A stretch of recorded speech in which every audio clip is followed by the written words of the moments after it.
Hi అండి. అందరికీ నమస్కారం. Welcome to my channel. ఈ వీడియోలో ఏపీ ప్రభుత్వ ఉద్యోగ పెన్షనర్లకు కూటమి ప్రభుత్వం ఇచ్చిన 9 హామీలు ఎక్కడ అంటూ బొప్పరాజు సంచలన ప్రెస్ మీట్.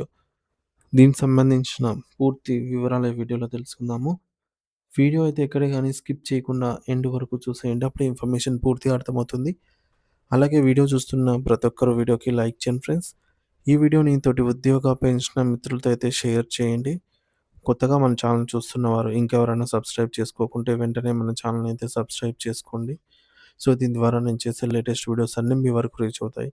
ఇక ఆలస్యం చేయకుండా వివరాల్లోకైతే వెళ్ళిపోదాము. ఫ్రెండ్స్, ఇక విషయానికొచ్చినట్లయితే 2024 ఎన్నికల సమయంలో కూటమి ప్రభుత్వం ఉద్యోగ వర్గాలకు ఇచ్చినటువంటి 9 ప్రధాన హామీల అమలుపై ప్రస్తుతం రాష్ట్ర వ్యాప్తంగా పెద్ద ఎత్తున చర్చ జరుగుతోంది. ముఖ్యంగా గత 17 నెలలుగా ప్రభుత్వానికి మరియు ఉద్యోగ సంఘాలకు మధ్య ఎటువంటి చర్చలు లేకపోవడం వల్ల ఒక రకమైన స్తబ్దత, ప్రతిష్టంభన ఏర్పడింది.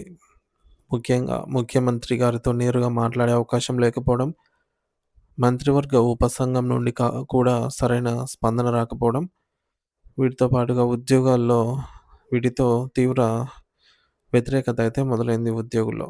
హామీలు నెరవేరనప్పుడు ఇంకా నాయకత్వం ఎందుకు, మన ఆందోళన బాట పట్టాల్సిందే అని ఉద్యోగులు గళం విప్పిన తరుణంలో ప్రభుత్వం ఎట్టకేలకు చర్చలకైతే పిలిచింది.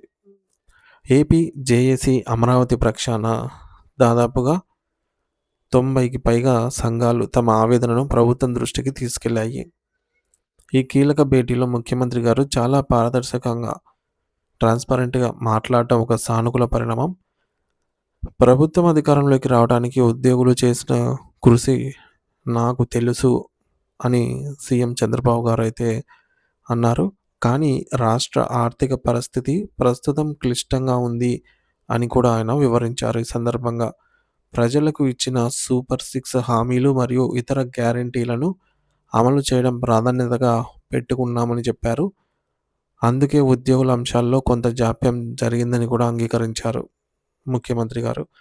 మరి వచ్చే ఏడాది నాటికి కేంద్రం నుండి రావాల్సిన నిధులు మరియు ఆర్థిక వెసులుబాటు కలిగే అవకాశం ఉన్నందున అప్పటి వరకు ఓపిక పట్టాలని అయితే కోరారు. అంటే 2026 వరకు, ఇప్పుడు ఈ సంవత్సరం వరకు.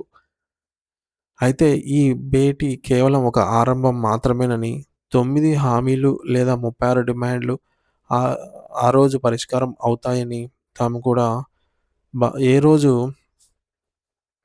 సో, ఏ రోజైతే పరిష్కారం అవుతాయని తాము గూడా భావించలేదని ఉద్యోగ నేతలు స్పష్టం చేస్తున్నారు. మరి చర్చల సందర్భంగా కేవలం ఆర్థిక అంశాలే కాకుండా అంతకంటే ముఖ్యమైన ఆర్థికేతర నాన్ ఫైనాన్షియల్ అంశాల గురించి సుదీర్ఘంగా చర్చించారు. ప్రతి శాఖలోనూ ఉద్యోగులు ఎదుర్కొంటున్న స్థానిక సమస్యల సమస్యలు, బదిలీలు, పదోన్నతుల వంటి అంశాలను అధికారుల స్థాయిలోనే పరిష్కరించాలని ముఖ్యమంత్రి గారు స్పెషల్ చీఫ్ సెక్రటరీలకు స్పష్టమైన ఆదేశాలైతే ఇచ్చారు. ఒకవేళ అధికారుల వద్ద సమస్య తేలకపోతే మంత్రివర్గ ఉపసంఘం చూస్తుందని, ఆర్థికపరమైన క్లిష్టమైన సమస్యలను నేరుగా తామే కూర్చొని పరిష్కరిస్తామని ఆయన హామీ ఇచ్చారు. ముఖ్యంగా 2003 బ్యాచ్‌కు చెందినటువంటి సీపీఎస్ ఉద్యోగులను ఓపీఎస్ పరిధిలోకి తీసుకురావటం, సుమారు 4,000 మంది కాంట్రాక్టు ఉద్యోగుల క్రమబద్ధీకరణ వంటి అంశాలపై చర్చ అయితే జరిగింది.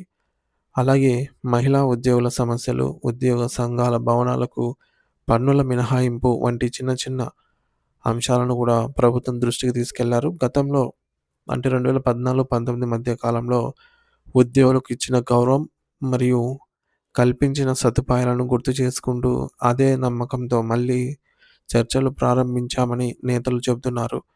ప్రభుత్వం కేవలం ఒక డీఏ ఇచ్చి చేతులు దులుపుకుందనే విమర్శలపై స్పందిస్తూ అది కేవలం ఒక ప్రారంభం మాత్రమేనని, ప్రభుత్వానికి ఉద్యోగులకు మధ్య ఉన్న గ్యాప్‌లను పూరించడానికి ఒక వారధిలా పనిచేస్తుందని పేర్కొన్నారు. ముఖ్యమంత్రి గారు మనం ఒక మాట బయటకు ఇక్కడొక మాట, బయటొక మాట వద్దు. సో, ముఖ్యమంత్రి గారు ఏదైనా సరే ఓపెన్‌గా మాట్లాడుకుందాం అని చెప్పడం ఉద్యోగ వర్గాల్లో కొంత నమ్మకాన్ని కలిగించిందని చెప్పాలి. రాబోయే రోజుల్లో ప్రతి అంశంపై వరుసగా చర్చలు జరుగుతాయని ముఖ్యమంత్రి గారు హామీ ఇచ్చారు. ప్రభుత్వం ఇచ్చిన 9 హామీల సాధన కోసం నిరంతరం ప్రయత్నిస్తామని ఉద్యోగ సంఘాలు ధీమా వ్యక్తం చేస్తున్నాయి. ఇది ముగింపు కాదు, లక్షలాది మంది ఉద్యోగుల హక్కుల సాధన కోసం పడుతున్నటువంటి బలమైన పునాది అని వారు భావిస్తున్నారు. గత అనుభవాలను దృష్టిలో పెట్టుకొని ప్రభుత్వం త్వరలోనే ఒక స్పష్టమైన రోడ్ మ్యాప్‌తో ముందుకు వస్తుందని, అన్ని కేటగిరీల ఉద్యోగులకు న్యాయం జరుగుతుందని ఆశిద్దాం. ఏదేమైనా 17 నెలల తర్వాత చర్చల తలుపులు తెరుచుకోవడం ఉద్యోగ లోకానికి ఒక శుభ పరిణామం అని చెప్పాలి. మరి ఇదే సందర్భంగా ప్రభుత్వము ముఖ్యంగా పీఆర్‌సీ ప్రకటించాల్సి ఉంది ఫ్రెండ్స్. పీఆర్‌సీని కమిషన్ వేయాల్సి ఉందన్నమాట. ఎందుకంటే కూటమి ప్రభుత్వం అధికారంలోకి వచ్చిన తర్వాత గత ప్రభుత్వం నియమించిన పీఆర్‌సీ కమిషన్ రాజీనామా చేయడం అనేది జరిగింది. మరి ఇన్ని రోజులు జాప్యం ఎందుకు? యాక్చువల్‌గా నివేదిక రావాల్సిన సమయానికి ఆహ్, కమిషన్ రాజీనామా చేయడం అనేది చాలా దారుణం. నివేదిక ఇవ్వకుండానే ఆగిపోయింది. కానీ కూటమి ప్రభుత్వము మళ్ళీ వెంటనే ఒక పీఆర్‌సీ కమిషన్‌ను నియమించి త్వరితగతిన అంటే 6 నెలల్లోపే నివేదిక సమర్పించేలాగా వారికి ఇన్‌స్ట్రక్షన్స్ ఇస్తూ మరొక 6 నెలల లోపల పూర్తి స్థాయిలో దీన్ని ఇంప్లిమెంట్ చేసినా సరే ఇప్పటికే 2.5 సంవత్సరాలు పీఆర్‌సీ కోసం వేస్ట్ అయింది కాబట్టి మరొక సంవత్సరం పట్టే అవకాశం అయితే ఉంది. సో, ఇంత లేట్ అయినందుకు గాను మధ్యంతర భృతి అయితే ప్రకటించాల్సి ఉంటుంది. ఒక 30% తగ్గకుండా అని అయితే ఉద్యోగ పెన్షనర్స్ కోరుతున్నారనమాట.